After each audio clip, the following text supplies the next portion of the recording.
చీకటి పడితే చాలు దోమలతో నరకం అనుభవిస్తున్నారు ఇబ్రహీంబాగ్ ప్రజలు. పిల్లల నుంచి పెద్దల వరకు కంటి నిండా నిద్రలేక అవస్థలు పడుతున్నారు. దోమకాటుతో రోగాల బారిన పడినా పట్టించుకునేవారు లేరు. దీంతో అధికారులకు ఇబ్రహీంబాగ్ సమస్య తెలిపేందుకు ప్రజలతో కలిసి క్యాండిల్ ర్యాలీ నిర్వహించారు కొంతమంది ఇంజనీరింగ్ విద్యార్థులు. దీనిపై మరింత సమాచారాన్ని రాజు అందిస్తారు. ఇక్కడ దీపావళి పండుగనో లేకపోతే నివాళో లేకపోతే నిరసన తెలియచేయడం లేదు.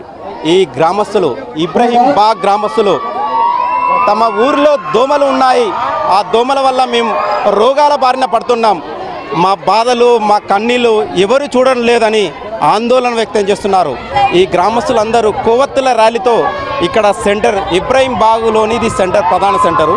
ఈ సెంటర్ నుండి ఆ చెరువు ఉంటుంది, ఆ చివరిలో చెరువు ఉంటుంది, ఆ చెరువు వాళ్ళకు వీళ్ళ ర్యాలీ చేపట్టే కార్యక్రమం చేస్తారు. అసలు వీళ్ళ ప్రధానంగా సమస్య ఏంటిది, ఇక్కడ వీళ్ళు కొవ్వొత్తుల ర్యాలీ చేపట్టడానికి వీళ్ళు ఉద్దేశాలు ఏంటి? అమ్మ చెప్పండి అమ్మ, ఇక్కడ ప్రధాన మీ ఊళ్ళో ఏంటి సమస్య?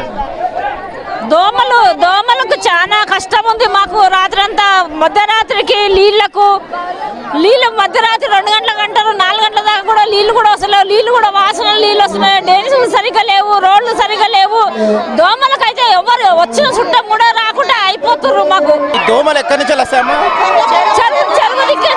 చెరువు దిక్కించి చెరువు ఉన్నది, చెరువు మీద అంతా సాఫ్ చేయలేదు, సాఫ్ చేస్తుండ్రి.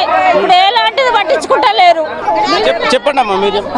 వచ్చిన వాళ్ళు చుట్టాలు భయపడిపోతున్నారు, ఉంటలేరు ఇంట్లో. వచ్చిన వాళ్ళకి గంట 5:30 అయిందంటే దోమలు చుట్టుకుంటున్నాయి, నిలబడనియ్యి, కూర్చోనియ్యి.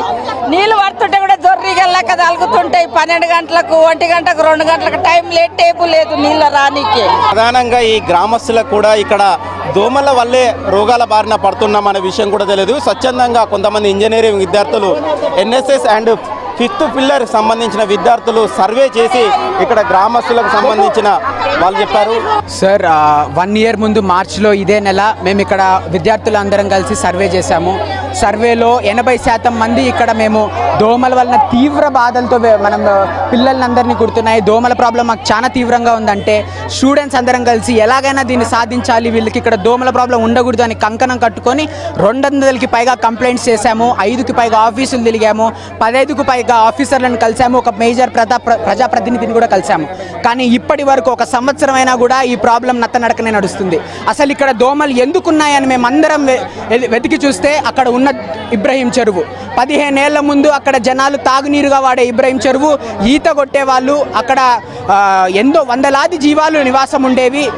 చల్లని గాలి ఆహ్లాదంగా ఉండే ఆ ఇబ్రహీం చెరువు ఇప్పుడు మురికి నీరు 60 ఎకరాల septic tank, open air septic ట్యాంక్లా మారింది. దయచేసి ఇక్కడ కానీ మీరు సీవేజ్ ట్రీట్మెంట్ ప్లాంట్ పెట్టి ఇక్కడ మురికి నీరు లేకుండా చేసి ఆ చెరువుకి పూర్వ వైభవం తెప్పిస్తే కానీ ఇక్కడ ప్రజలకి ప్రాబ్లం సాల్వ్ కాదు. స్వచ్ఛందంగా ఈ విద్యార్థులు సర్వే చేసి ఇక్కడ సమస్యను GHMC అధికారుల దృష్టికి, ప్రభుత్వం దృష్టికి తీసుకొచ్చారు. మరి ఇప్పటికైనా GHMC అధికారులు స్పందించి ఇబ్రహీంబాగ్లో ఉన్న ప్రధాన సమస్యలను పరిష్కరించాలని మీరు కోరుకుంటున్నారు. వీడియో జర్నలిస్టు మిథున్తో రాజు, V6 న్యూస్, ఇబ్రహీంబాగ్.